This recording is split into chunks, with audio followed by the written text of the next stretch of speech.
Good evening mga ka-blessed. Gabi na ngayon. Today is December 19 na mga ka-blessed. So sa Facebook uploads ko, alam na nakaramihan na uuwi ako. Kami anyway sa Pinas. But dito sa YouTube channel ko, ngayon pa lang ako mag-upload. Ang last upload ko, that was June pa mga ka-blessed. And then after that, as in wala na. Kasi na-busy na nga ako sa aking pag-Facebook. Pasensya naman na kayo. And thank you sa mga nag-subscribe sa aking YouTube channel. Gusto kong bumawi sa inyo. And this is my start sa aking 2025 YouTube upload. And at the same time, dito ako magsisimula mag-upload sa aking year-end sa YouTube channel. So, maraming salamat mga ka-blessed. Kasi 1K na tayo. So, ngayon, ang binubuno ko naman is ang ating minute views. So, sana hindi kayo magsasawang manood sa aming mga vlogs, mga ka-blessed. Kung gusto niyo naman ma-chika sa aming buhay-buhay, gusto niyo ma-update sa aming buhay-buhay, tune in lang kayo. Saka pasensya na kayo sa sa aking videos kasi talaga hindi pa talaga ako ganun ka pihasa ang mag-edit mga ka-blessed. Kung sa Bisaya pa is muna na talaga ang ginagawa ko kasi hindi ko expertise ang ganitong mga gadgets kasi ngayon laptop na gamit ko. Hindi katulad ng mga previous year vlog ko, last year vlog ko. iPad ang gamit ko, so easy lang, wala masyadong tiburetsi. Hindi katulad ngayon kaya minsan natatamad ako. But I'm trying my best to upload pa rin sa aking mga previous na mga vlogs mga ka-blessed kasi ang dami nung isipin nyo June, July, August, September, October, November. So 5 months akong walang upload sa aking YT. Let's see kung kaya ko siya mag-upload ng kahit man lang sa buwan ng July o isang beses may ma-update lang kayo that month. Let's see mga ka-blessed. But for now, ang ating bag, kompleto na, luggage. Huwag yun nang iman yung mga nakapatong dyan. Kasi yung mga tinupi ko nung naglalaba ako, ayan. Yung dalawang luggage na yan, mga ka-blessed na blue. Yung isa puno na. Tapos yung black na yan, puno na din yan sa ka-blessed. Ang medyo empty pa.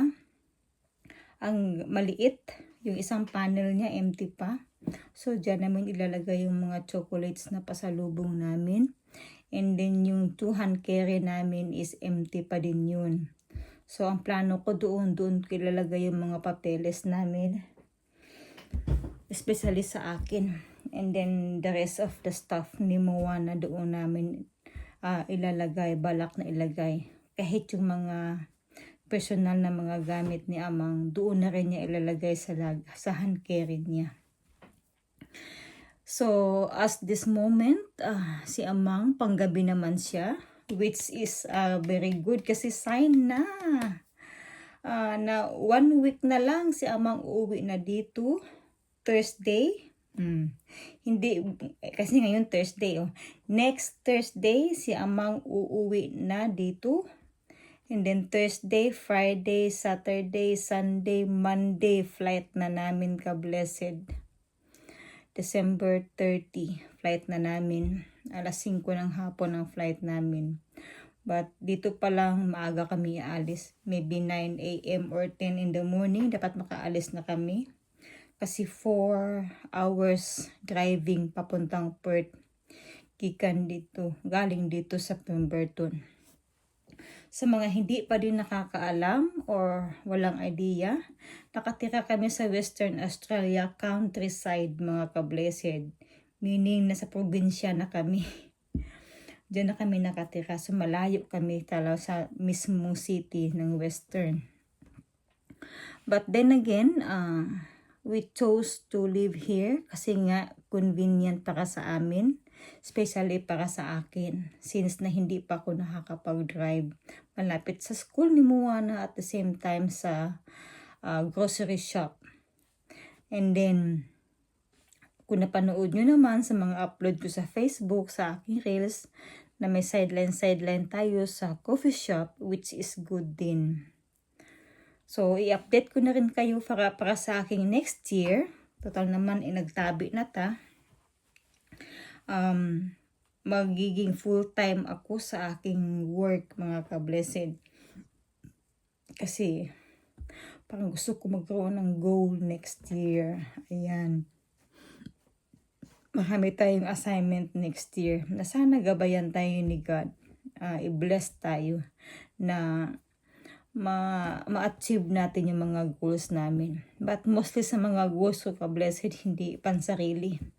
I'm still looking for everybody, pangkalahatan, mga ka-blessed, which is my big, let's say magtatayo ako ng business, so magkakaroon ng trabaho yung ibang tao doon sa Pilipinas. But let's see. And then, magta-driving na rin ako next year. Magti-train ako. Si Amang pa din naman na magtuturo sa akin, mga ka-blessed. Kasi kailangan, mga ka-blessed, naawa din ako minsan kay Moana kasi nahuhuli kami sa mga activities, especially sa mga edad ni Moana. Ang dami kasing activities dito. Kung wala kang sasakyan, makikihits ka lang. Wala. Hindi naman always na pwede kang makihits, nakakahiya. Minsan, nilulunok ko na lang yung hiya ko kasi napasubo ka na, napao ka na, ka-blessed. But then again, kailangan ko na talaga na mag-aral or matuto talaga na mag-drive. Kasi si Moana, ang dami niyang talent.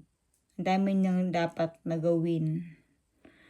Pero hindi kasi tayo marunong mag-drive to swimming lesson. Kailangan malayo pa kasi sa Manji pa, ka-blessed. Hindi mga alanganing oras. Tapos yung mga bali-bali na yan. Yung mga na yan. Basta ang dami dapat.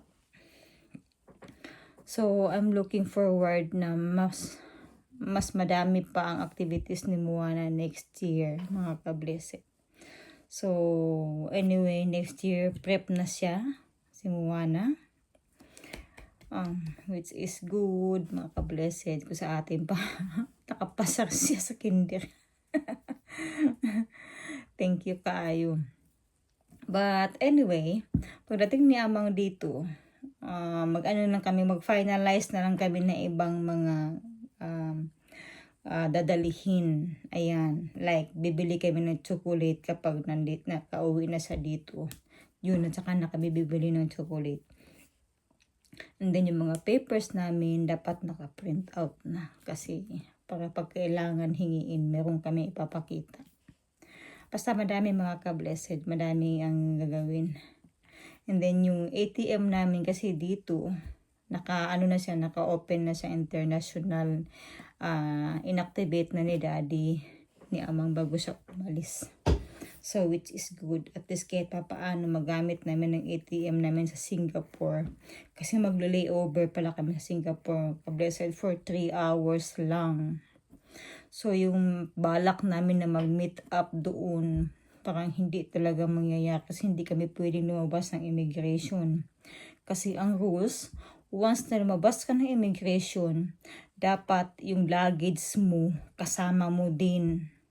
Parang another flight, another booking ka na naman papuntang Davao, ganyan, ka-blessed. So hindi sa po pwede. Nagmamadali din naman kami kasi kumbaga pa New Year na.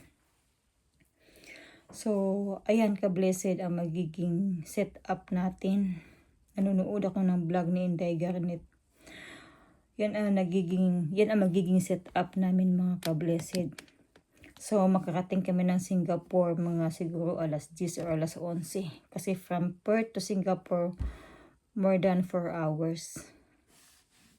Kung 5 kami aalis dito, past 5. 6, 7, 8, 9. Oh, 'di ba? Yung mga ganyan ang dating namin doon.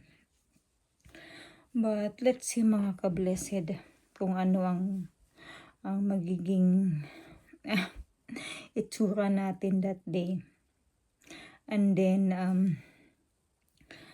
I want to make sure na pag-uwi ni Amang dito wala na siyang gagawin sa gawaing bahay. Maliban na lang kung kailangan mag-mower ulit kahit paano kunting dagan-dagan na lang. Kasi tumataas na naman ang ating mga damo. Or ako na lang ang gagawa nun. Para makapagpahinga siya, makatulog siya ng maayos. Kasi magdadrive ka na naman papuntang Perth. Wala kang maayos na tulog. Sinabihan ko na nga siya siguro by Saturday or Sunday na tayo mamimili. But Sunday kasi dito ka-blessed, hindi lahat ng shop open dito.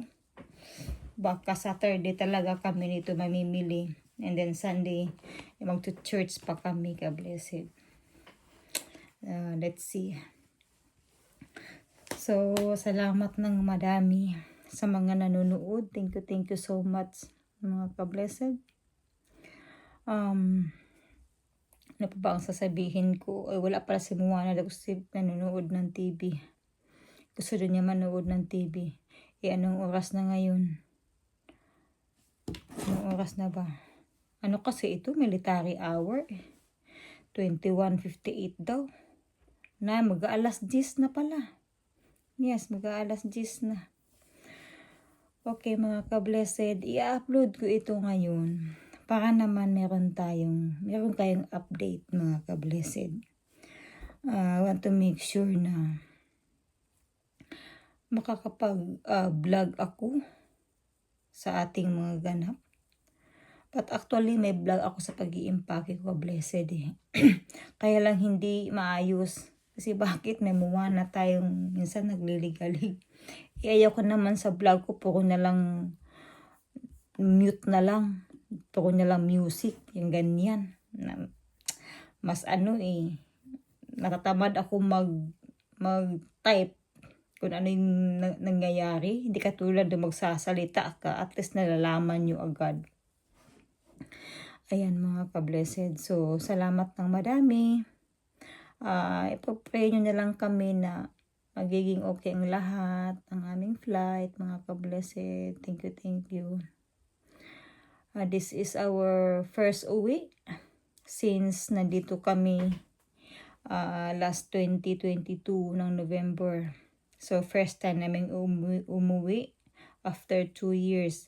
And then, first time din namin magbiyahe na 3 kami. Mga ka-blessed. So, memorable ito sa amin. Sana mag-vlog ko ng maayos ka-blessed. And, wag na lang kayong magtaka. Baka next year, hindi na ako ganun ka-active sa akong Facebook. Kasi nga, bisibisihan ang peg natin. Sa mga hashtag ka-blessed na gusto mag-live, mga ka-blessed, thank you so much. Kayo nang bahala. Kung gusto nyo gusto nyo mag-take over sa hashtag ka-blessed para naman hindi mamatay ang hashtag ka-blessed. Pwede kayong mag-live ka-blessed. Kung hindi naman okay lang. Like what I always said, I always treat you all with freedom. So ganyan, kahit saan kayo pumunta, walang issue sa akin yan mga ka-blessed.